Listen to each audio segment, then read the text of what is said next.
Souvent, la sexualité est vécue d'une façon phallocentrée. Il faut arrêter de parler des orgasmes clitoridiens. Il faut parler, parce que tous les orgasmes sont clitoridiens in fine, alors que chez l'homme, et c'est un petit peu caricatural, je vous l'accorde, eh bien, le désir est beaucoup plus simple. Dans le cadre de l'orgasme, ce qui est très important, bien entendu, c'est d'utiliser l'organe qui est complètement dédié au plaisir et qui en fait est le clitoris. Alors le clitoris, il est placé où? Eh bien, il est placé tout à fait au sommet de la vulve. Mais en vérité, ce que vous voyez ici au-dessus, ce n'est qu'une petite partie du clitoris, puisque c'est le gland du clitoris, c'est donc la partie visible de l'iceberg. Le clitoris, en vérité, eh bien, c'est tout ça. Et c'est un organe qu'on redécouvre parce qu'au XVe siècle, un médecin avait compris que cet organe servait au plaisir. Mais on s'est bien gardé d'en parler et on a continué à vivre pendant 5 siècles sans parler finalement du clitoris jusqu'au début des années 2000. Donc ce clitoris ici, vous le voyez dans son entièreté, bien qu'il soit un petit peu sous-représenté, puisqu'on pourrait ajouter plus ou moins 2 cm ici à la taille qui est représentée, donc on peut aller jusqu'à plus ou moins 10 cm. Donc le gland du clitoris qui est donc la partie visible de l'iceberg et qu'on peut voir au sommet de la vulve. Et puis alors ces parties ici qui sont les racines et les bulbes qui vont venir se placer en fait à l'entrée vaginale. L'entrée vaginale qu'on voit très bien sur ce schéma ici. Donc sur ce schéma, petit rappel, évidemment les ovaires qui libèrent un ovule, un des deux chaque mois, l'utérus, cette fameuse poche à bébé, et alors enfin le vagin, qui est donc ce canal vaginal qui permet d'avoir les rapports sexuels et qui permet aussi bien sûr l'accouchement. Et pourquoi c'est important de le savoir? Parce que souvent, la sexualité est vécue d'une façon phallocentrée. C'est-à-dire qu'on a le sentiment que la pénétration au niveau vaginal va suffire au plaisir féminin.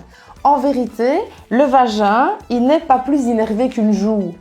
Et heureusement d'ailleurs, ça permet de mieux vivre les accouchements. Ça veut donc dire que l'organe qui va réellement pouvoir donner du plaisir, c'est ce clitoris qui est donc placé à l'entrée vaginale. Et donc il faut arrêter de parler des orgasmes clitoridiens.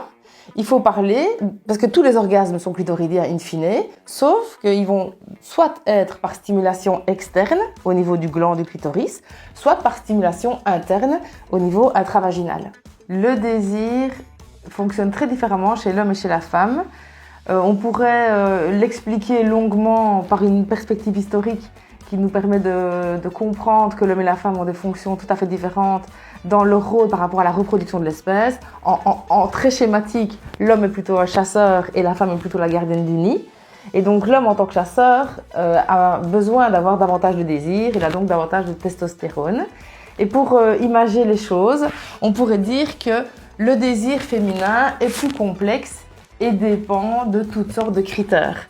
Alors je vous montre ce tableau qui permet de représenter les choses pour que la femme puisse entrer dans une phase d'excitation suffisante, qu'on peut représenter ici par le petit curseur et dans la zone rouge, donc le rouge comme l'excitation. Eh bien, il y a toutes sortes de critères qui doivent être mis au vert, c'est-à-dire par exemple des préoccupations qui doivent pas être dans sa tête.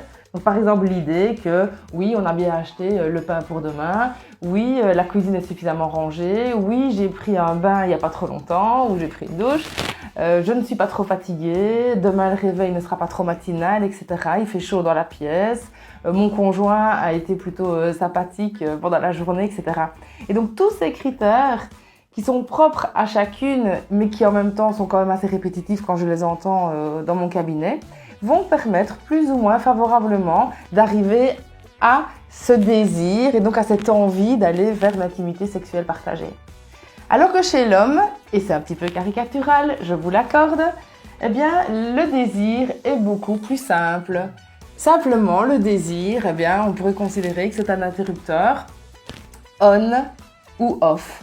J'ai envie ou j'ai pas envie, donc on sort quand même de la caricature de l'homme qui aurait tout le temps envie.